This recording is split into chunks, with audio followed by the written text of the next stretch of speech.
December, getting closer and closer to Christmas. Hopefully you've been good. Hopefully Santa will leave you lots of gifts. Anyway, we'll see what happens here. So, anyway, we're going to try to finish this up today with Wesley Frazier and see what else he has to say here. And here we go. Years old. And he comes from a small town. A small town anywhere USA. But this is small town Texas. And he wasn't worldly. He hadn't been a lot of places. He never had been on a plane, go somewhere. He really didn't know very much. He was just a kid. And he was taught that everybody's your friend, and what everybody says is the truth until they prove to you that you can no longer believe them. That's the way I was then, but not anymore. And I know sometimes it may be hard for someone to understand how you could be so naive and how you could be into something. Well, all I asked somebody to do, I said, just walk.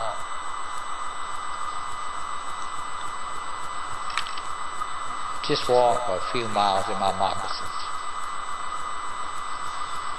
And I think you will be able to see and understand something maybe you never did before.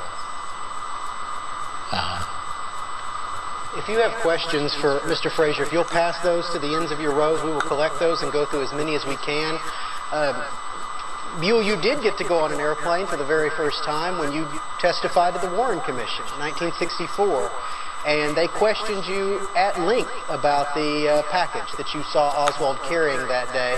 We have a picture of it being taken out of the Texas School Book Depository.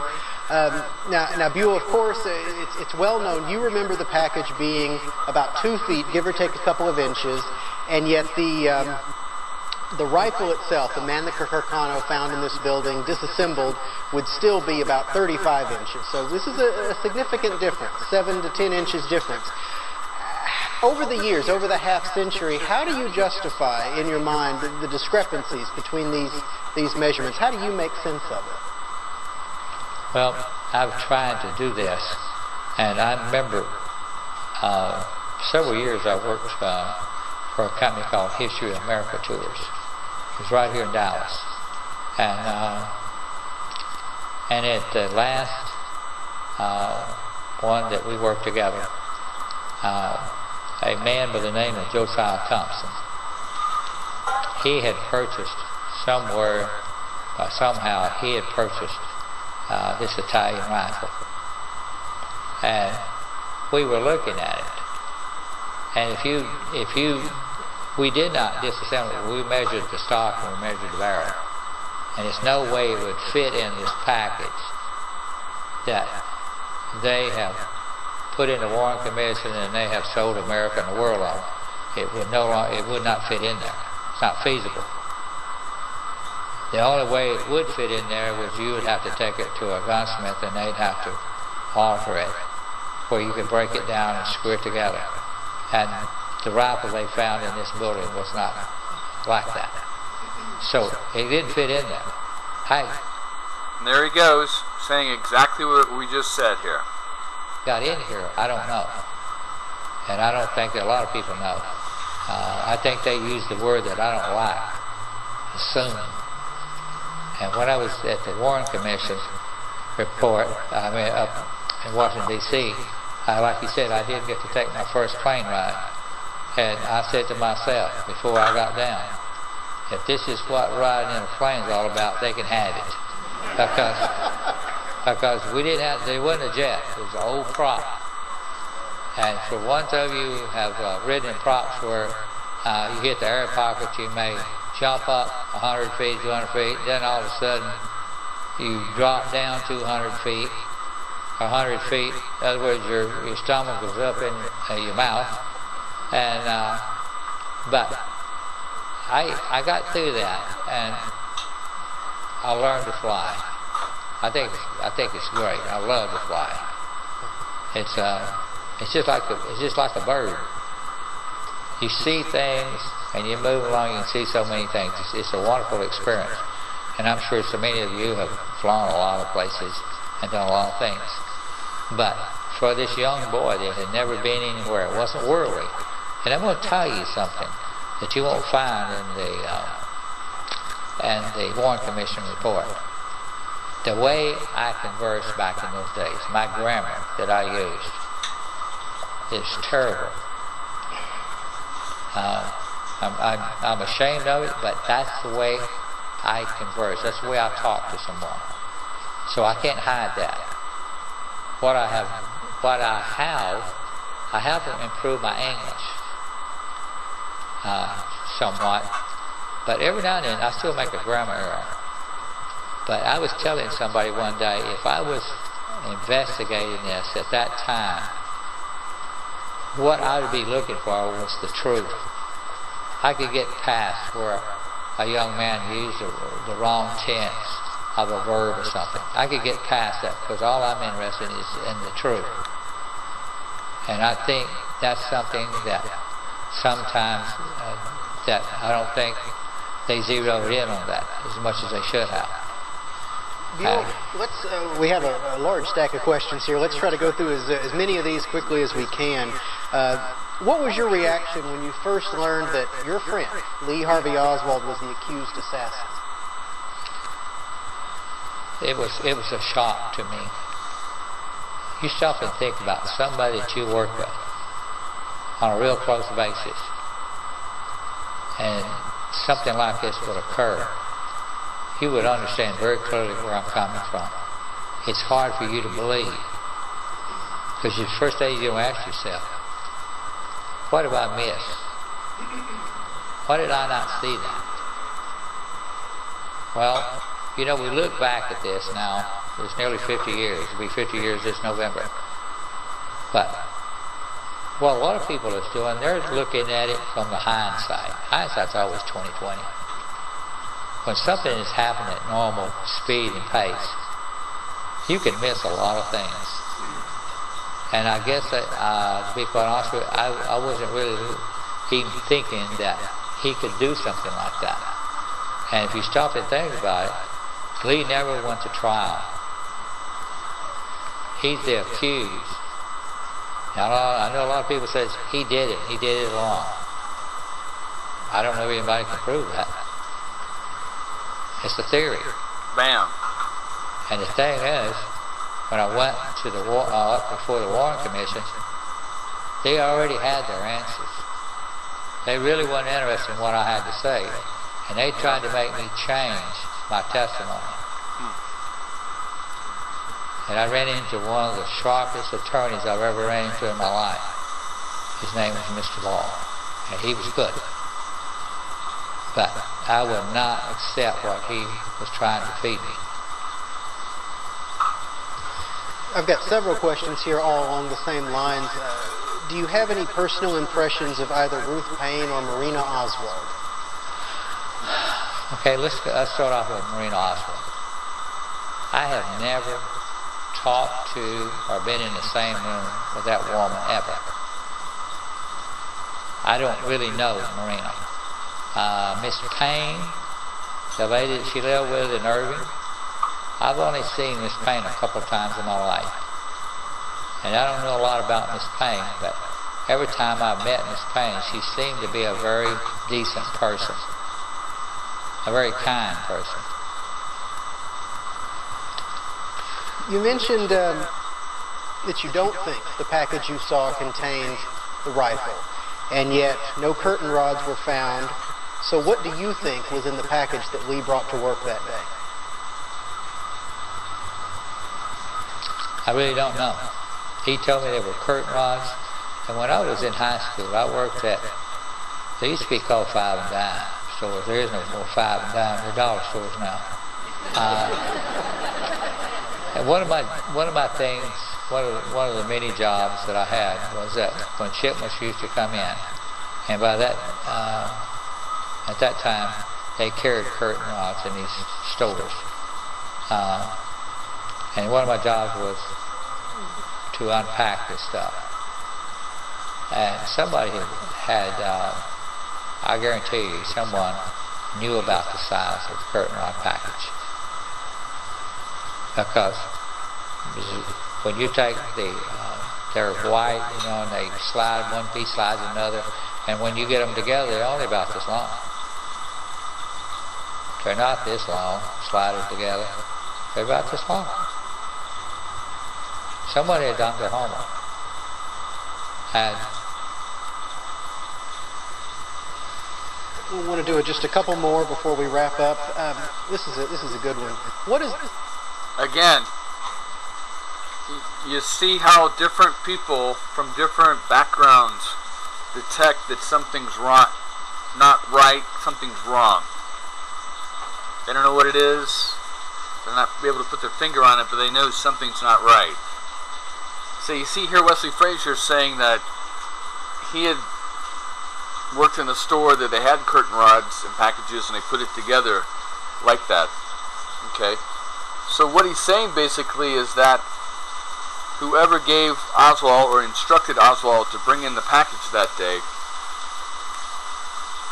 knew what the proper length would be and knew not to make it too long and too big. They needed to get Oswald's fingerprints on the package. Okay? That was the only purpose of the package. Like I said, the package could have had paper stuffing or dirty underwear, who knows. But they needed to get the package into the building with Oswald's fingerprints on them and palm prints. And, you just tell Lee, pick up this package from Mrs. Payne or Mrs. Payne's house, bring it to the school book depository, and then take it home after work.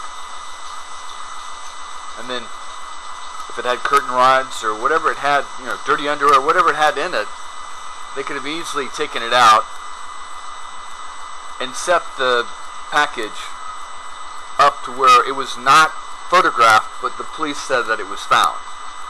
Okay? As far as we know, the police could have found that package in the second floor lunchroom or on the downstairs on the tables. That package could have been anywhere because they don't have any proof of the placement of the photos of the package. It's just their words saying, oh, the package was here. Again, it's, we're the police, we're the government, just trust us, believe us, don't ask any questions, it's just the way it happened, move along. And again, when you have a no jury trial, and the prosecutor is completely in charge of the entire trial with no defense witness or defense lawyer contesting anything, you can say whatever you want. The one thing about Lee Harvey Oswald you think has been most misrepresented by the media or historians? When this all first happened, the media played Lee Harvey Oswald up as being a kind of loose cannon type guy. And they also said that they didn't think he was very intelligent. But here's what I've learned in my short life. You don't have to have a lot of degrees or accomplishments hanging on the wall behind your desk. I judge a person's intelligence by the way they go through their day and how they handle things. But they just knew he was just a nutcase. But the Lee Oswald, or the man I knew as Lee Oswald, I think was, you can be self-educated and you can be quite intelligent. I think Lee was a lot more intelligent than they've ever given him credit for. There you go. That's from the man who worked with him, spoke with him, and knew Lee in that short month and a half. So even he's saying that Lee wasn't an advocate, Lee wasn't a fanatic. You look at Lee's arrest pictures, the way he handles himself. He was a soldier, a disciplined soldier, self-taught, self-educated. And that's from Wesley Frazier right there. We have time for one last question. There's several that reflect this same sentiment. You've given a few interviews over the years, but not that many. And the question is, why have you been so reluctant to share your story? Well, when this all happened, I was terrified. And some people believe in a conspiracy and some don't. Well, you can believe whatever you like. This is America. But I knew that there was people behind this. You best keep silent. Not go around talking. Because I didn't want anything to happen to my family. I can accept a lot of things happen to me, but not my family. All right. We have a table over on the right-hand side. And there you go. He just verbalized the sentiment of most people and how they're controlled. You threaten their family, you threaten their kids. It doesn't take much. We get some guy to come up with pictures of your kids and your wife, your kids at school and your wife out around shopping. Put those in your face and say, hey, if you keep talking, kids have accidents all the time. They walk out in the street and get run over by a car. The wife's brakes go out on her car. She falls down the stairs. These things happen all the time. I sure would hate those things that happen to your family if you keep talking. So, it's a very, very subtle way of keeping people quiet. Because, like with me, if it was just me, ain't no damn person could keep me from talking about anything. Okay? But you threaten someone's family or their children, then you can control them. And that's what he's saying right there. That's why he kept quiet, because he knew that if there was a conspiracy, that bad things could happen to him and his family. All right, keep going. I think we got, 1 minute left. Side of the gallery here, and Mr. Frazier's agreed to sit over there after the program for a few minutes and meet you, answer your questions, and sign whatever you maybe have brought for him to sign. Please join me in thanking Buell Frazier for telling his story today.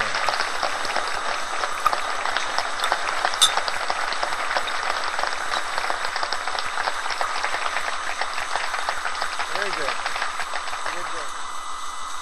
All right, that was really good. Got some really good insight there. Like I said, I just want to, overemphasize again. If more with our roundtable, former New Jersey Governor Chris Christie.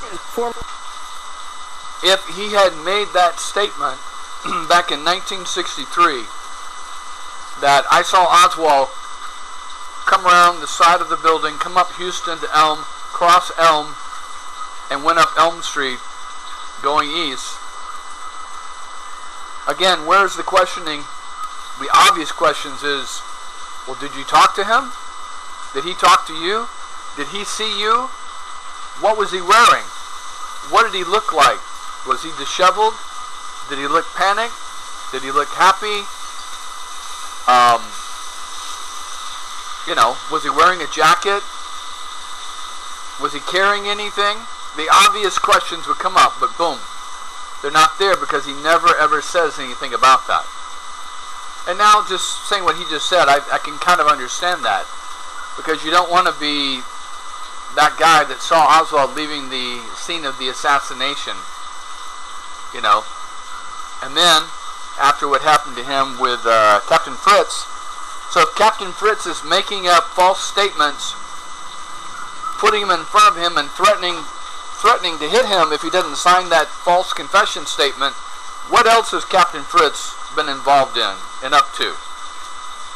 What other witnesses are out there that we never heard of because Captain Fritz threatened to throw them in jail, said they were making a false statement or lying or some other BS.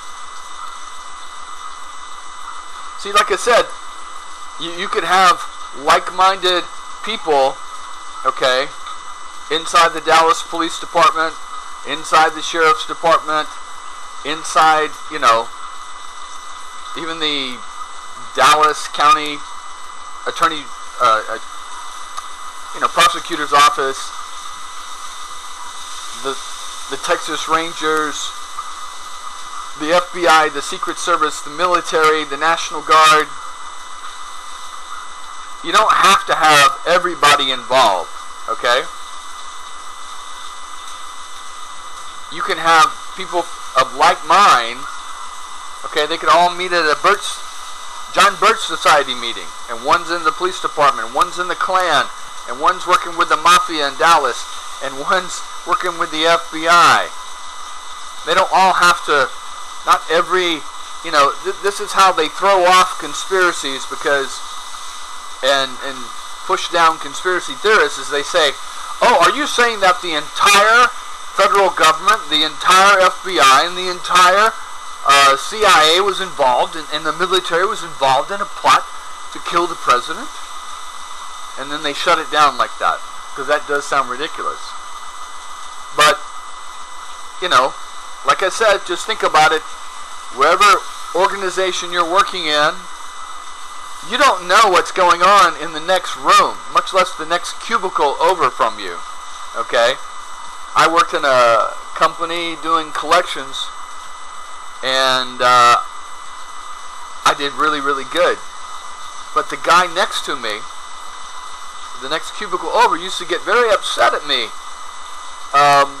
He didn't like the way I talked to the customers, and he was kind of upset that I was, bringing in 10 times more money than him. But the thing he didn't understand, and I tried to explain to him, is I was working on a completely different project. He was working 30 to 60 day accounts, which are going to have smaller balances, and I was working 120 plus days accounts, getting complete payoffs to bring the account current.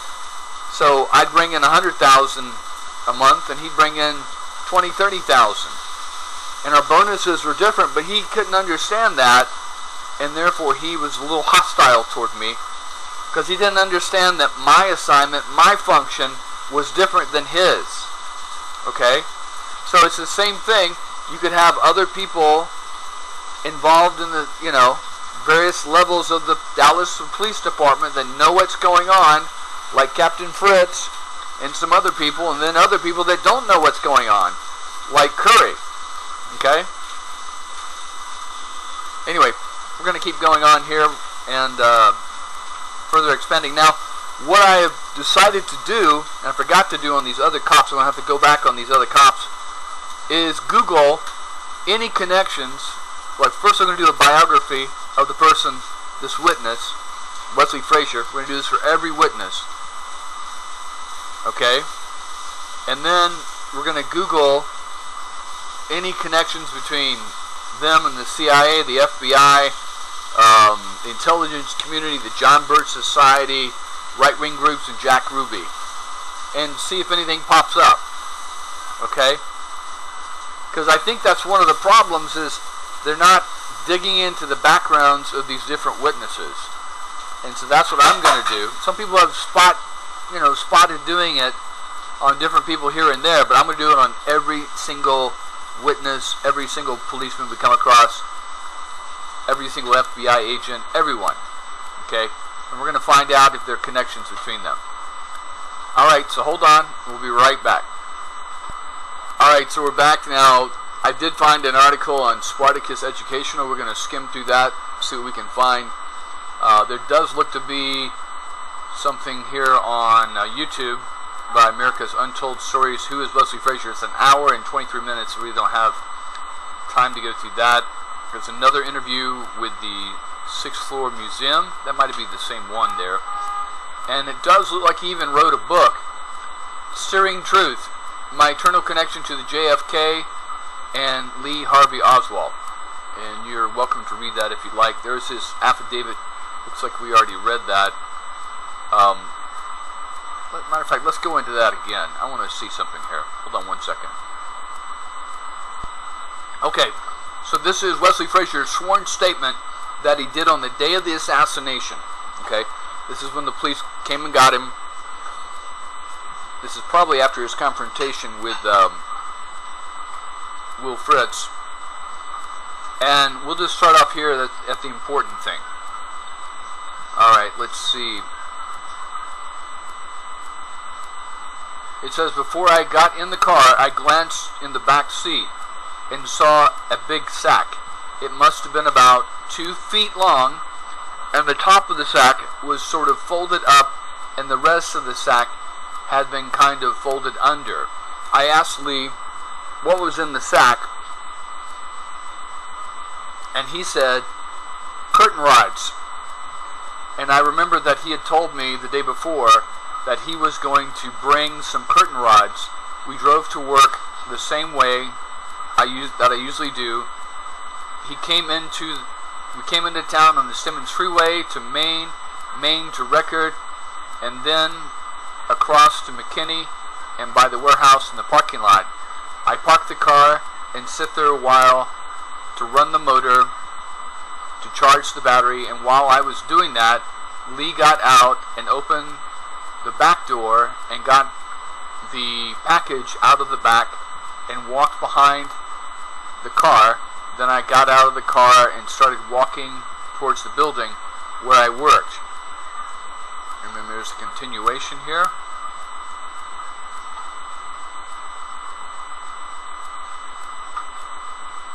Alright, let's see. I noticed that Lee had the package in his right hand under his arm, and the package was straight up and down, and his arm down, and you could not see much of the package. When we started walking, Lee was just a few feet ahead of me, but he kept walking faster than me and finally got away ahead of me. I saw him go in the back door at the loading dock of the building that we work in, and he still had the package under his arm. I did not see him anymore for about 30 minutes, and then we were both working. Lee did not carry his lunch today. He told me this morning he was going to buy his lunch. I was standing on the front steps of the building when the parade came by, and I watched the parade go by. After the president had got out of my sight, I heard 3 shots. I stood there, then people started running, and I turned and went back in the building, got my lunch, and eat it. I did not see Lee anymore after 11 a.m. today. And at that time, we were both working, and we were on the first floor. Now, that is a remarkable big difference between what we just saw. Because what he just said, he says here, the shooting started. Basically, the shooting started. He heard 3 shots, and then he went back inside and ate his lunch. And he hadn't seen Lee since 11 that morning. Well, the video you just watched, he said he heard the shooting. People went down to the right. A girl came up, and a woman came up and told him the president had been shot. He stepped down off the steps, started to go to the right to find Billy Lovelady, and then came back, went back up on the steps. Okay, there was a lot of chaos going on. Then he steps down the steps again, goes to the corner of Houston and Elm, and while he's standing there talking to someone else, he sees Lee Oswald come around the back of the building, walking up Houston to Elm, crossing Elm, and then continue on up Elm, and he didn't think much of it because he thought Lee was just going to go get his lunch. And then he goes back inside and eat his lunch. But, you know, in his affidavit there, he doesn't say that he saw Lee.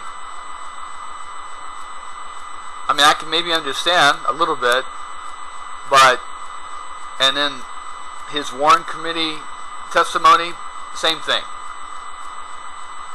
Alright, so we'll keep going here. Alright, this is a good little one. Spartacus is really good. They've got, I'm going to use them for a bunch of links and stuff later on. It says Wesley Frazier was born in Texas in 1944, so he's 5 years younger than Lee Oswald. Okay, he's only 19 at the time. He lived in Huntsville, moved to live with his sister in Irving. September 1963, Frazier began working in the school book depository in Dallas. The following month, Ruth Payne, a neighbor of Lenny Mae Randall, told her that Lee Harvey Oswald was going to work at the same building. The two men became friends, and Frazier agreed to give Oswald a lift to work when he was staying at the Payne's house in Irving. On November 22nd, 1963, Frazier gave Oswald a lift to the Texas School Book Depository. He told the commission that Oswald took a package inside that worked that day. He claimed to be curtain rods. In his book, The Kennedy Conspiracy, the author Anthony Summers points out, ironically, it was Frazier and his sister who created a slight doubt that Oswald had in fact been carrying the murder weapon rather than curtain rods. Both insisted Oswald's parcel was a good 8 inches shorter than the disassembled Manicure Carcano rifle. Frazier demonstrated this by showing that Oswald could not physically have carried a 35-inch rifle tucked under his armpit and base cupped in his hand, as Frazier remembered. Only Jack Doherty saw Oswald enter the Texas School Book Depository on November 22nd, 1963. However, he told the commission that Oswald was not carrying anything in his hands when he arrived.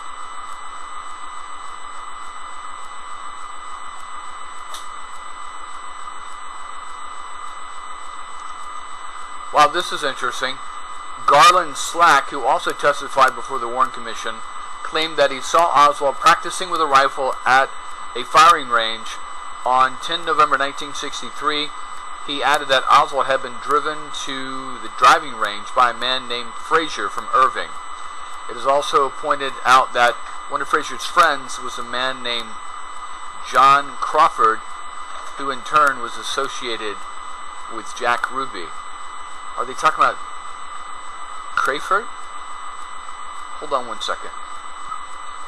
Alright, so I just skimmed over the testimony of Garland Glenville Slack, and he's the guy that owns that firing range that supposedly Oswald was spotted at, and I couldn't find, it's the Sports Drum Gun Range, I couldn't find any mention of a Frazier in there, but we're going to go over his testimony later when I get in. After we do the timeline, we get into who was Oswald. Okay, we'll go over that later. All right, and that's why I love this Spartacus, because it's got a lot of good connections that they make. It's also been pointed out that one of Frazier's friends was a man named John M. Crawford. He in turn was an associate of Jack Ruby. And this is a good little article I found here, that actually this guy that's mentioned is killed in a plane crash in 1969. This is like right after the Shaw trial verdict, I believe. It says John M. Crawford, 46, died in a mysterious plane crash near Huntsville. Now Huntsville is where Leslie Frazier's from. It's also the home, I believe, of a very large Texas State Prison. I believe that's where that's at. And it says here he was working for the Department of Corrections, or he was a pilot for the Department of Corrections, which that's what that would be. Okay, so it says Crawford, pilot for the Department of Corrections plane, took off late at night without authority, and within minutes nosedived into a muddy field a few miles from the airport. 5 other persons also died in the crash. Others who died were airport manager George Robert Clark, Mr. and Mrs. Charles Green, and Green's 2 children. Investigators found the cars of all 3 men at the airport with the ignition keys still in the locks, and Mrs. Green's purse still on the seat of the green car. That's weird. The Dallas Morning News on Friday, April 18th,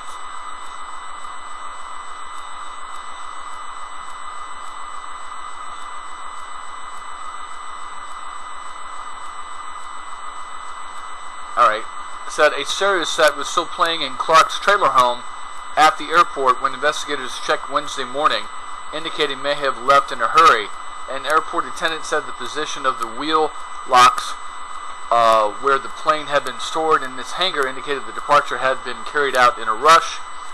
Crawford was a homosexual and a close friend of Jack Ruby. There we go, that homosexual, right-wing homosexual circle there. Ruby carried Crawford's name and phone number in his pocket at all times. Crawford was also a lifetime friend of Buell Wesley Frazier, the neighbor that took Oswald to work for the fatal morning of November 22nd, 1963. Crawford and Frazier grew up together in Huntsville. Wow. So there's another connection right there. So hold on one second.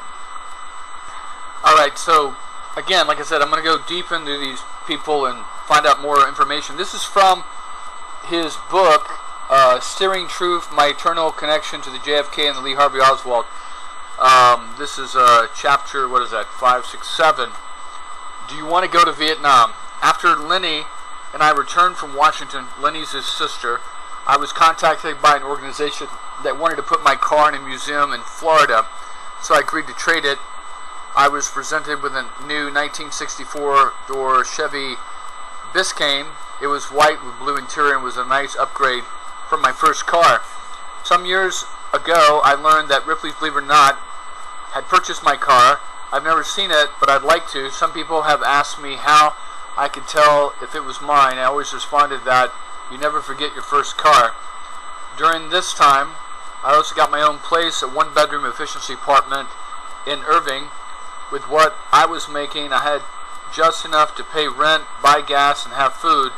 I even had a color TV payment from an interview I had agreed to do with Channel 8. Okay, so he got paid the TV. My place wasn't like living in the lap of luxury, but in many ways, I felt like a king. I had left my home with big dreams of getting an education and living on my own. I was halfway there. Around May 1965, I began talking to a Navy recruiter. I had always been fascinated with flying and thought I might have the chance to get my education by joining the service. See, now, you remember he was talking about flying? It scared him at first. The way I figured it, if I could learn to land one of those planes on an aircraft carrier, I could do my service a commitment and then apply to become a commercial pilot. Wow. Unfortunately, I never got to make my own decision about joining the military. A few weeks after I made my initial visit to talk to the recruiter, I opened a letter that read, "Congratulations, you've been selected by your community to represent us." So the draft had been enforced, I guess there. It was an official draft notice, and I was ordered to report to Houston, where I would, begin my service as a private in the United States Army. I took the draft notice to the Navy recruiter and asked if he could help me because I wanted to fly. With a sad and yet sobering look, he informed me, "I'm sorry, son, you belong to the Army, and there's nothing I can do." In July of 1965, I officially left my job at the school book depository. I think most people were worried about being drafted. Vietnam was kicking off, and President Johnson was sending a lot of troops over there. I had no idea whether I was going to be one of them, but after everything I'd been through, I figured the Army couldn't be that bad. It had been almost 2 years since I drove north on Highway 75 to Dallas. I had come a long way in a short time and grown up quite a bit. I was now returning home to Huntsville to leave my new car with at my mother's house and set out on my new journey. The good news was that I was just another face in the Army. No one would know who I was in the sea green. Well, maybe one person. When I went to Houston in processing, I ran into Bobby Barty. He and I had attended high school together. Bobby and I, standing in line, an announcement was made, 2 volunteers to go to the Navy. Oh boy, this was my chance. Bobby and I both raised our arms, but it was not to be. We were a little less than thrilled when 2 fellows who looked like hadn't had a bath in about a week got picked. I was sent to Fort Polk, which is about 10 miles east of Leeville, Louisiana. Many of us referred to it as the hell hole because we were training in the swamp in the middle of the summer, and quite honest, it was hell on earth. Laughter became our way of getting through the 8 weeks in Fort Polk, and wouldn't you know it, it might have been something to do with a few pranks. We had this kid in our platoon whose name was Steve, and I set my eyes on him real quick. After some reconnaissance, I found out Steve was extremely ticklish and scared of his own shadow. This would be good, too good to be true. Like any careful prankster, I waited for the right opportunity. It just happened to be our company's drill and ceremony practice in front of our drill sergeants and the company commander. I was in formation standing right behind Steve when the drill sergeant gave the command parade to rest. When I popped the rifle out, I added a little gusto and goosed him. Good. He broke ranks and jumped out of formation like he was shot out of a cannon. And it was like the Three Stooges for Steve. Alright, so he goes in the military, 1965. And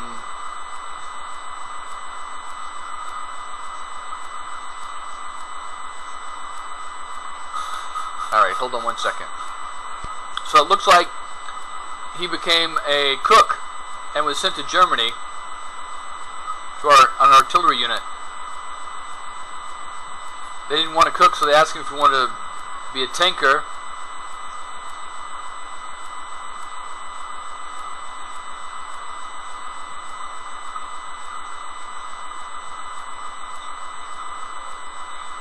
So they tried to make him a tanker.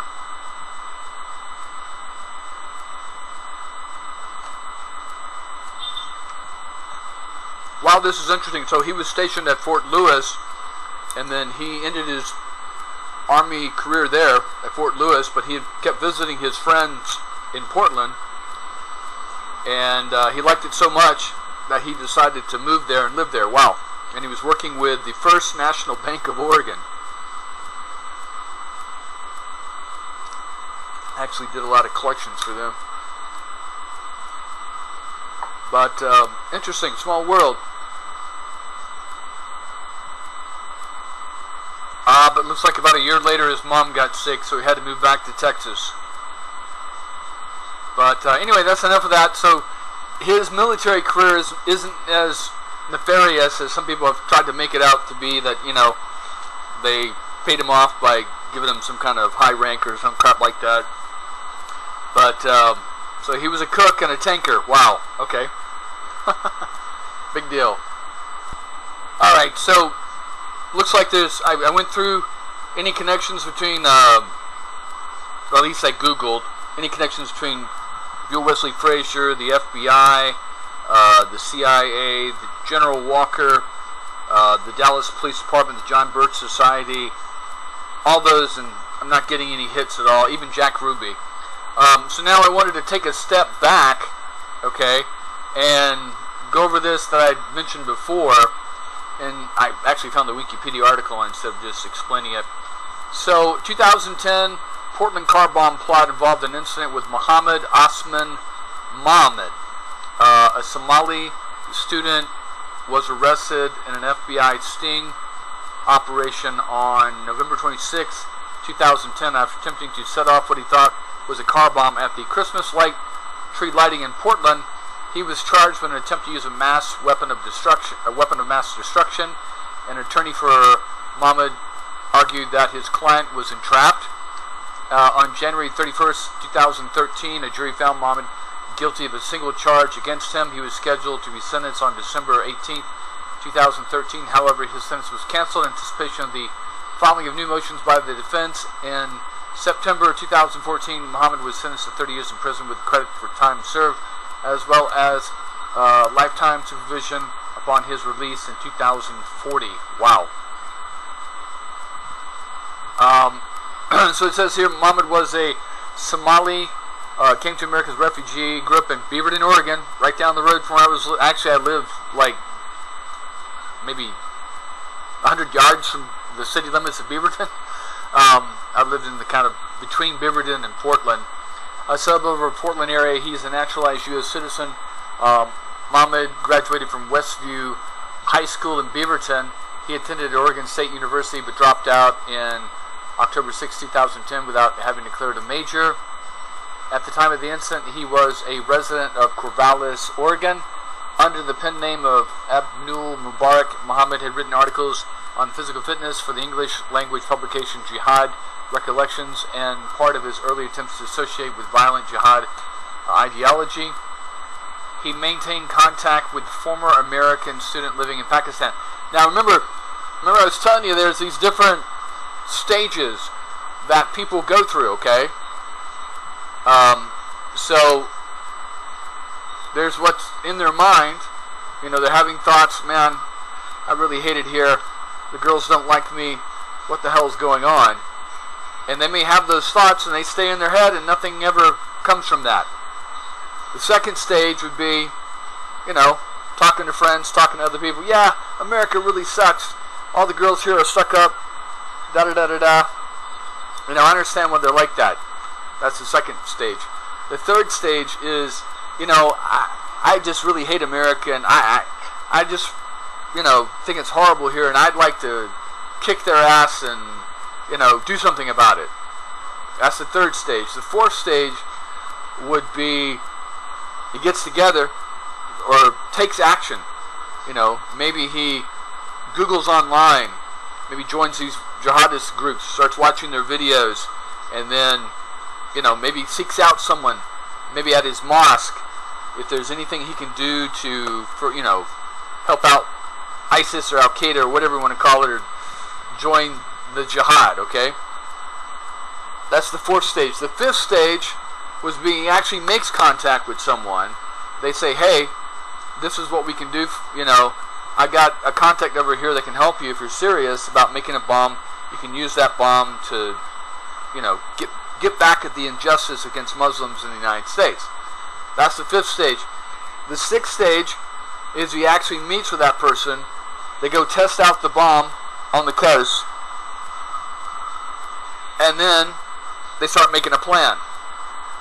And then the seventh stage, okay, is when he actually brings the van to Pioneer Courthouse Square, pushes the button, and then gets arrested for, you know, trying to set off a bomb that he didn't make, trying to carry out a plan that he didn't devise, in a parking spot that the FBI reserved for him, and trying to blow up a bomb that wasn't a bomb. And even had, you know, the bomb-making technology with the cell phone to call the number.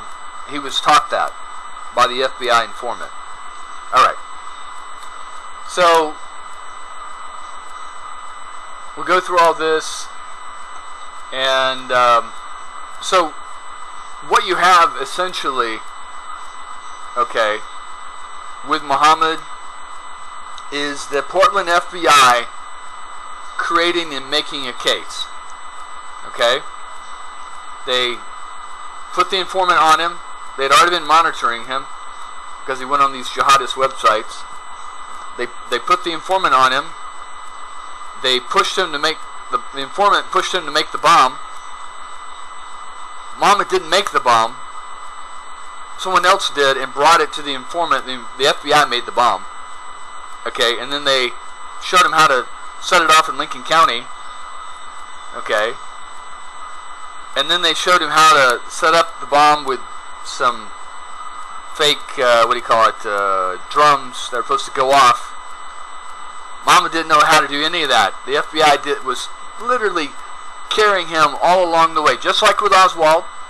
So you got Oswald, you know, he comes back, once they decide, the FBI decided, or not the FBI, but once remember I said this group of like-minded, right-wing, conservative extremists, anti-communist extremists in the FBI, the Secret Service, the CIA, the Mafia, the Cubans, who call that group the organization. Okay?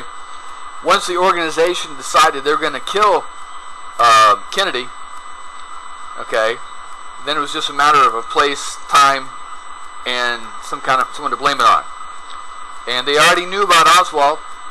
Okay, they had him working all these, you know, these assignments he had in going to Russia, you know, coming back. It's interesting that Oswald doesn't do any of his advocating in Dallas, except in the statements. The only where he does his advocating is in the statements of the right Russians that he talked to. Okay? George Moore, Schill, and all those people. But no one else. You know, you go interview people, we'll read through statements of people at Jager Childs and his neighbors around him. Okay? People at the library that saw him. his landlady, never advocating communism or talking about injustice or Kennedy or anything like that. Okay, so then they take Oswald, just like Muhammad, they take him to New Orleans, because if they try to have Oswald sheep dipped in Dallas, it won't work, because he won't be able to get a job. All his co-workers would know him and wouldn't want to work with him. Okay,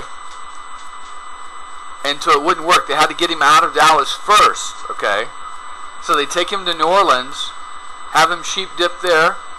Again, he's only 2 blocks from Bannister, who's using people at schools to undercover to find, to find communists. He's having people pass out flyers down by the Navy ships to ferret out communists out of the Navy ships. Okay, he's working with Riley Coffee Company. Mr. Riley is one of the most conservative persons in New Orleans, and as part of that anti-communist league there in New Orleans, he's also an associate of Bannister and Shaw. Oswald's working 3 or 4 blocks from the FBI, the CIA, and the Secret Service, and Office of Naval Intelligence. So you think if they're, all dead, hard set on ferreting out communists, that they could find this communist working at the communist coffee place? No, the Riley Coffee Company, like 2-3 blocks away, and Bannister's only like a block away from the Riley Coffee Company. Let me show you something here. Hold on one second. Alright, so this is New Orleans. This is the Riley Coffee Company building right here on Magazine Street. This is the parking garage that Oswald was supposedly coming over here, spending all his time goofing off, reading the magazines and stuff like that. Now, right there is a federal court. If you go down the street here, let's see, I believe it's right here, yeah.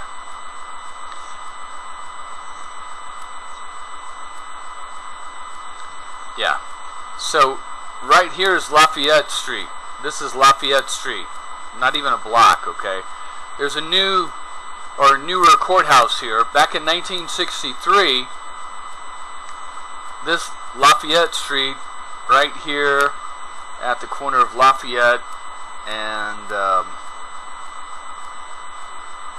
forget what the name of this street is here. Hold on a second. At Camp. Lafayette and Camp, right here, would have been Bannister's house, Bannister's office. There would have been a building right here, and the yellow flyers that Oswald first put out were stamped 544 Camp Street, which would take you in this doorway into this building, where Oswald supposedly had an office upstairs. And then once he did that, Bannister put him out on an assignment, he said, hey, don't be putting that address anymore. So then he started putting his Magazine Street and his P.O. Box address on the flyers. And again, Oswald's a soldier. He's carrying out his assignment just to make a little extra money on the side, he thinks, with Bannister. Okay?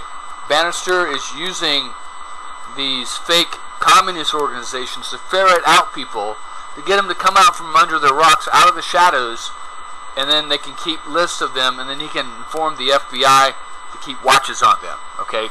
Because you're not going to go out as the FBI saying, hey, anyone who's a member of a communist organization needs to come and register with us. No, they're not going to do that. So what you do is you get someone who seems like he's part of that group. You get him in the spotlight on a fight, making the news on the radio, on TV, and then that gets people to come out, take the flyers, come over to the address, they take down their name, and then they pass it on to the FBI to be watched there. Now, Bannister's address was over here on Lafayette. A different door, but the same building. Okay? The Katzenjammer bar, where Bannister and Martin got in a fight, got drunk and then got in a fight later on. after Kennedy got killed was right here. The Secret Service was upstairs, okay, above the Katzenjammer bar. The FBI and Office of Naval Intelligence and the CIA were in the federal building. This is a new federal building. There was an old post office building here that they were in right there. Okay? So you have the Secret Service, Bannister, he's ferrying out communists. You've got the FBI, the CIA, the Office of Naval Intelligence, and other offices around this park here. Okay? They're all looking for communists. They're all looking, you know, some of them are even looking for Oswald. Like the CIA. They're passing forth memos back and forth about him being in Russia. Okay. And yet here is Oswald working a block away, a block and a half at the Riley Coffee Company, and they can't find him? The FBI, the CIA is looking for him. You know,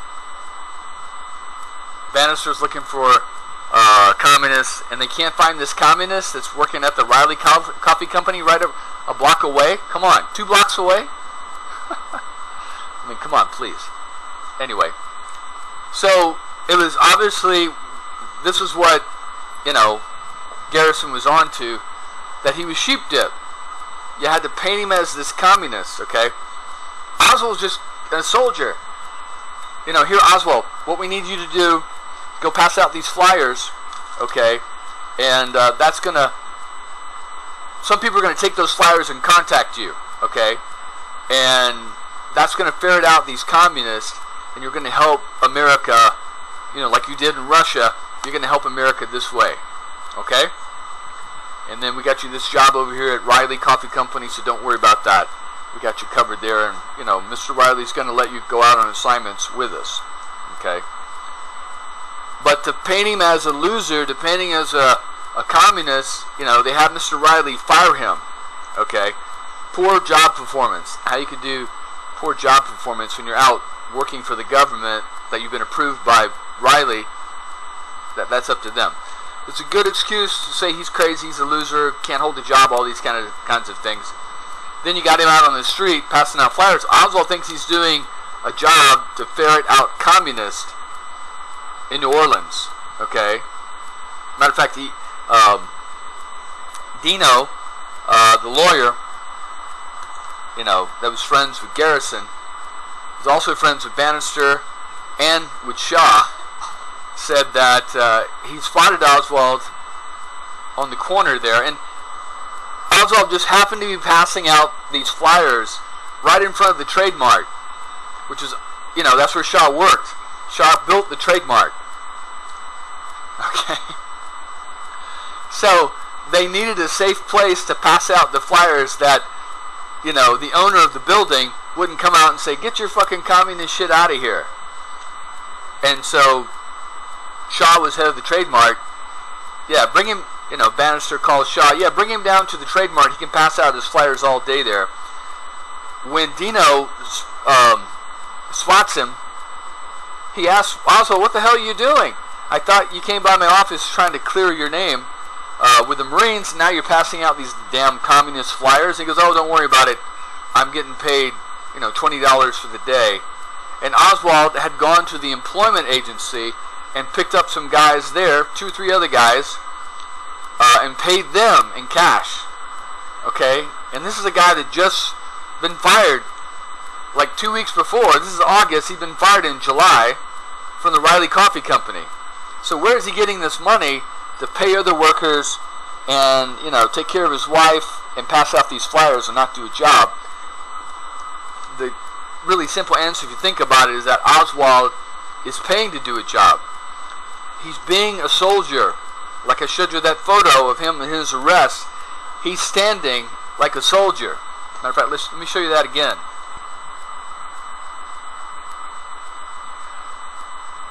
Alright, there you go. Now, having a little computer problems, not able to bring that up. But anyway, Oswald was a soldier.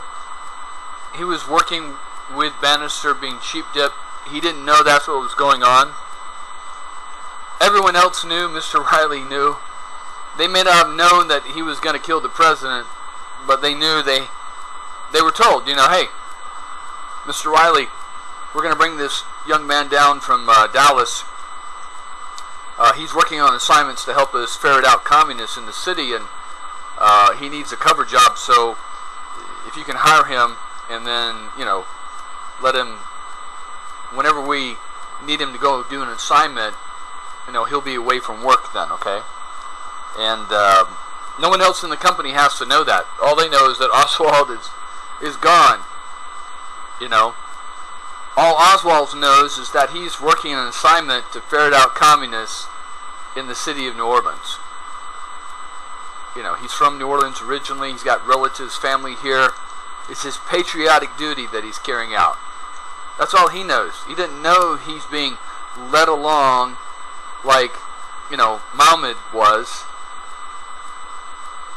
to the testing the bomb, to, getting the free parking spot in Pioneer Courthouse Square that no one else could get on the night of the bombing, to being set up so they could have a win. The FBI in Portland could say, hey, we're stopping terrorism. Give us more money and more power. Okay? And the same thing with Oswald. He's being led around. Like I said yesterday, isn't it strange that this communist, Marxist, socialist never hangs out with any communist, Marxist, socialist?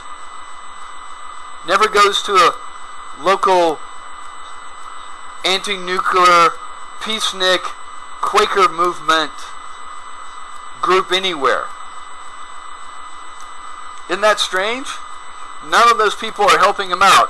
What we find is that Oswald is being led around and being helped by white Russians in Dallas.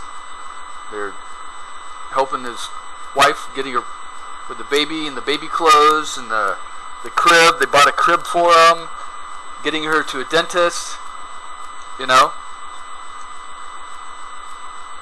They're helping Oswald, with this job with Riley Coffee Company, very right-wing guy. These people don't read newspapers. They don't recognize that this Oswald is the same guy who came back, that defected to Russia 4 years before. And, Bannister has a running list of communists in his files all over the country. Okay? But he didn't recognize this communist who obviously made the newspaper, the radio, and the TV in Dallas. He didn't recognize that guy's working for Riley. And then, was working for Riley and went over there and told him. So it's obvious that the circles that Oswald is hanging out with, that no one's concerned that this defector, that traitor to America, is now in New Orleans and is trying to infiltrate groups, passing out communist literature, trying to recruit other people right in front of the trademark. Okay? And he's a block, literally. There's the FBI. Okay? There's Bannister, and there's the Riley Coffee Company around the corner. Doesn't that, like Garrison says in the movie, isn't this a little strange? Isn't it a strange place for a communist to be hanging out?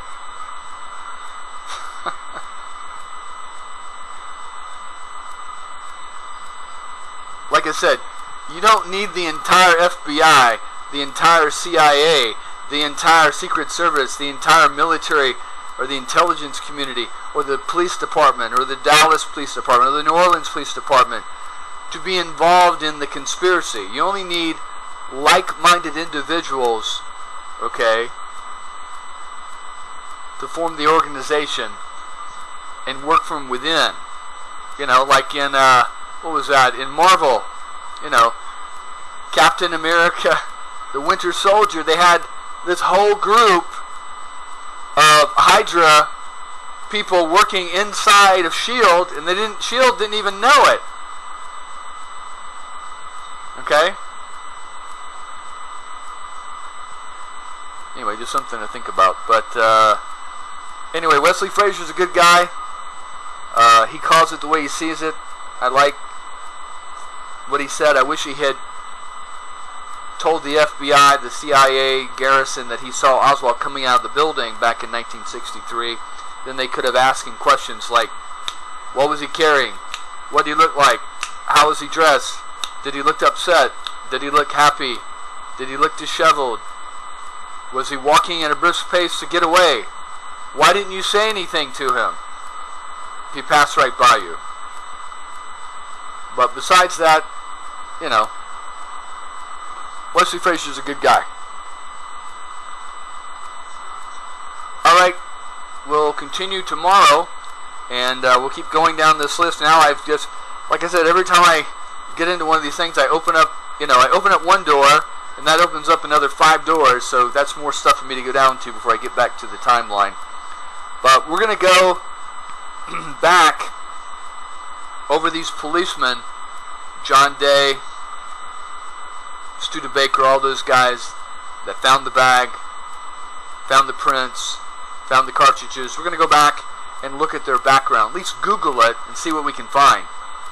See if there's, you know, nefarious associations like the John Birch Society, associations with Ruby or General Walker, the FBI, CIA, things like that. Okay? Alright, take care, and we'll see you tomorrow. Alright, bye-bye.